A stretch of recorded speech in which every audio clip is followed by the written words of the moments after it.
Spider-Man the movie can best be described as really two different games. The outdoor levels in the game are really fun. You'll have a lot of fun flying in between skyscrapers as Spider-Man. But the indoor levels, on the other hand, are really sort of difficult. There's a lot of problems with the camera, there's problems with the graphics. There are a few little twists and turns, obviously, to kind of keep it tied into the movie.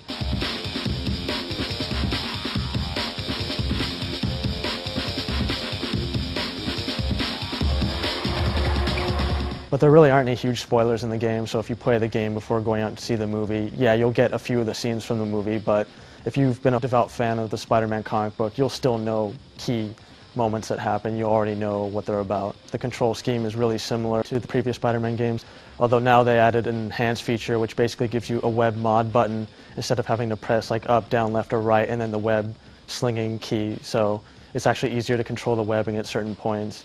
The gameplay is actually a mixture of just your basic beat 'em up as well as some puzzle solving and just finding items. In most of the early levels, you just basically be going through each level and fighting criminals, whereas like later on, you have to disarm bombs, you have to rescue hostages. In one level, the museum, you have to rescue police officers before they get beat up by the criminals there. There's also a lot of item finding missions, but you'll find that most of it's just pretty straightforward action gaming. There's not a whole lot of variety, but at the same time there really doesn't need to be, especially in the outdoor levels, because there's so much you can do. Spider-Man basically has all the same moves that he had in the previous games. He can do the web slinging, he can do zip lines, he can tie up criminals, he can shoot web balls at them, he can hang from the ceiling and drag guys up and throw them against a wall or against other criminals or things like that. But the major difference between Spider-Man the movie and previous games is that as you go through the game, you'll find new combinations that Spider-Man can use when he's attacking enemies hand-to-hand. Some are more well hidden than others, but you'll get rewarded in the end if you try and look for them. The enemy AI in the game is really sort of mixed. Most of the criminals are pretty dumb. I mean, they'll just run into walls and kind of just stay in position. They'll dance around if you go up on the ceiling. They won't really know what to do. But there are some times where just the regular criminals do some pretty cool things, like if you jump on their backs, eventually they'll just start running around and they'll run into a wall to get you off their back. But basically they're pretty dumb and they'll just run towards you and start punching or shooting. You'll be able to take care of them pretty quick. The boss characters, on the other hand, are actually really surprising. Some of the later bosses in the games will actually learn your combinations, so if you keep using the same combination over and over again, the boss will counter it every single time. So it sort of forces you to learn these new combinations that you find throughout each level and to mix up the way you're fighting so that you can't just use punches, regular punches and kicks over and over again. Overall, most people should have quite a bit of fun playing through the game, though the indoor levels will certainly give you some frustration. There's a lot of problems with the camera and some of the controls.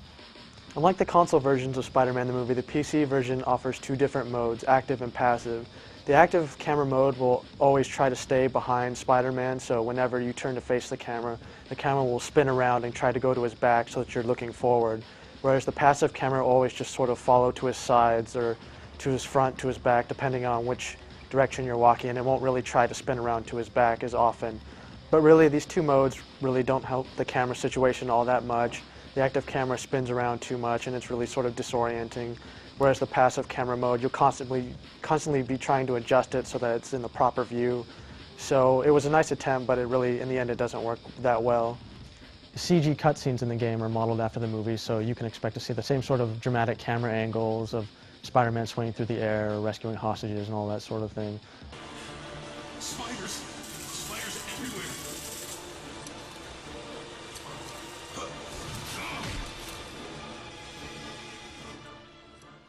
Most of what you see in the cutscenes has actually been seen in the trailers as well, so really there's no need to worry about getting things spoiled for you. Even on low-end systems, the graphics still look quite good. The character models are detailed and the environments are really large.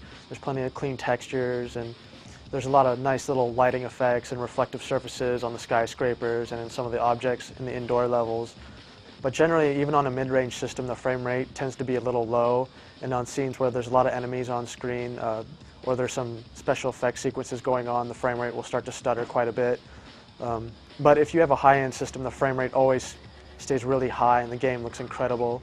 Voice acting overall it's not horrible, but at the same time you can just sort of tell that the people doing the voice acting just really aren't into it and it's just something they had to do for the game, so it would have been nice if they were a little bit more energetic or kind of just into what they were doing. Despite all of its problems, Spider-Man the movie is still a good game. The graphics look really good. The indoor levels aren't quite as fun, but they add some variety to the gameplay. You'll have to go through the stealth missions, and you'll have to go through some item collection stuff. But overall, I think those who really enjoyed the previous Spider-Man games will probably enjoy playing this one, and those who are new to Spider-Man will probably really have fun in the outdoor levels and probably make it worth playing.